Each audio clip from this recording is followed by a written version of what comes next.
வணக்கம் பவித்ரா. முன்னாள் முதலமைச்சர் பன்னீர்செல்வத்தின் சார்பில் தலைமை கழக நிர்வாகிகள் மற்றும் மாவட்ட செயலாளர்கள் ஆலோசனை கூட்டமானது அரசியல் ஆலோசகர் பண்ருட்டி ராமச்சந்திரன் அவர்களது தலைமையில் எழும்பூரில் இருக்கக்கூடிய ஒரு தனியார் மண்டபத்தில் நடைபெற்று வருகிறது.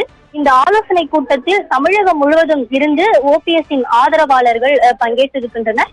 கடந்த 2022ஆம் ஆண்டு ஜூலையில் நடைபெற்ற அதிமுக பொதுக்குழுவில் பன்னீர்செல்வம் உள்ளிட்டோரை கட்சியில் இருந்து நீக்கம் செய்து எடப்பாடி பழனிசாமி இடைக்கால பொதுச் செயலாளராக தேர்வு செய்தும் தீர்மானங்கள் நிறைவேற்றப்பட்டிருந்தது. குறிப்பாக இதை எதிர்த்து ஓபிஎஸ் தரப்பினரை நீக்கி பொதுக்குழுவில் நிறைவேற்றப்பட்ட தீர்மானங்களுக்கு தடை விதிக்க நீதிமன்றமும் மறுப்பு தெரிவித்திருந்தது. அதனைத் தொடர்ந்து தேர்தல் ஆணையம் தற்பொழுது எதிர்க்கட்சி தலைவராக இருக்கக்கூடிய எடப்பாடி பழனிசாமியை அதிமுகவின் பொதுச் செயலாளராக அங்கீகரித்தது. அதன் தொடர்ச்சியாக அதிமுகவின் கொடி, பெயர், சின்னம், அதே போல லெட்டர் பேட் போன்றவற்றை ஓபிஎஸ் தரப்பினர் பயன்படுத்தவும் தடை விதிக்கப்பட்டிருந்தது. இதனால் ஓபிஎஸ் அதிமுக கட்சி கரையில்லாத வேட்டியை அணிந்து வந்திருந்தார். ஓபிஎஸ் காரிலும் அதிமுக கொடி தற்பொழுது பயன்படுத்தப்படாமல் தான் இருக்கிறது. அதிமுக எனும் கட்சி பெயரையும் லெட்டர் பேடையும் இரட்டை இலை சின்னத்தையும் ஓபிஎஸ் பயன்படுத்த தடை விதிக்கப்பட்டிருப்பதன் காரணமாக முன்னாள் முதலமைச்சர் பன்னீர்செல்வம் என்ற பெயரில் தான் அவர் அளிக்கக்கூடிய அறிக்கைகளும் தற்பொழுது வெளியாகி வருகிறது. மேலும் அதிமுக தொண்டர்களின் உரிமை மீட்பு குழு என்ற பெயரிலேயே தான் நடைபெற்று வரக்கூடிய ஆலோசனை கூட்டங்களும் தற்போது வரை நடைபெற்று வருகிறது.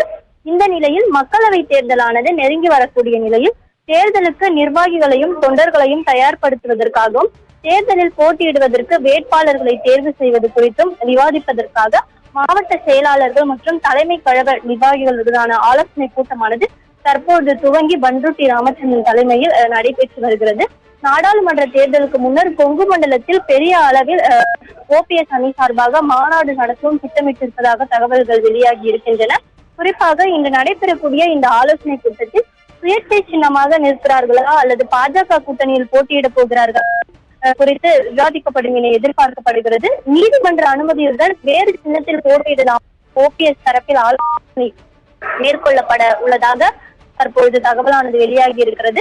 மக்களவை தேர்தல் கூட்டணி தொடர்பாக பாஜக மாநில தலைவருடன் மேல்மட்ட தலைவர்களுடனும் தொடர்ந்து பேசி வருவதாகவும் தமிழ்நாடு வருகை தந்த பிரதமர் மோடியை சந்திப்பதற்காக நேரம் கேட்டிருப்பதாகவும் மாவட்ட செயலாளர்கள், தலைமை கழக நிர்வாகிகள் ஆலோசனை கூட்டத்தில் ஆலோசித்து இது தொடர்பான பாஜக ஓபிஎஸ் அணி தொடர்பான கூட்டணி தொடர்பான விவரங்கள் தரப்படும், வெளியாகும், இது தொடர்பான அறிவிப்புகள் வெளியாகும் என ஏற்கனவே முன்னாள் முதலமைச்சர் பன்னீர்செல்வம் பேசியிருந்தார். இதனிடையில் இது தொடர்பான சில அறிவிப்புகள் இன்றைய ஆலோசனை கூட்டத்தில் ஆலோசிக்கப்பட்டு தகவல்களாக வெளிவரும் என எதிர்பார்க்கப்படுகிறது.